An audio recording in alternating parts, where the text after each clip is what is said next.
President Biden is set to deliver his second State of the Union address. He'll deliver it tomorrow night to a divided Congress. Meanwhile, the new House GOP majority seeks to stymie his agenda and investigate his family, business dealings, and administration. Capitol Hill correspondent Eric Rosales joins us now with more. Eric? Well, good evening, Tracy. You know, House Republicans just wrapping up a press conference where they kind of talked a little bit about what they wanted to hear from President Biden in the State of the Union, a night when the House chamber will be packed with people as the president will not only lay out his plan for the United States, but also his plan for, as Owen mentioned, his run for 2024, run for re-election and tout his legislative record.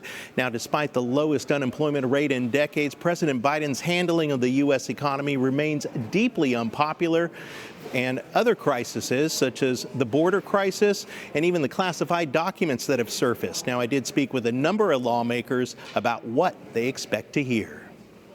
What I'm hoping to hear is that there's some, bipartisan outreach, that there's an acknowledgement of the still record levels of inflation and how that's hurting average Americans. I will sit with open mind, but I am fully prepared to hear a lot of information that's quite frankly just inaccurate. When we look at any aspect or area of the administration. Congressman Michael Waltz, who sits on the Armed Services Committee, says he'd like to see the president address what the U.S. is doing to help Americans and allies still left in Afghanistan. They're being hunted down right now as we speak. That debacle isn't over, and the intelligence community is blinking red in terms of ISIS and Al-Qaeda, and they're rebuilding to try to hit us again. House Republicans announced plans to begin investigating the weaponization of the federal government against Catholics and other pro-life Americans. The House Judiciary Committee, led by Congressman Jim Jordan, will hold the hearing. Also, Congressman James Comer plans to hold a hearing to look deeper into President Biden's family business dealings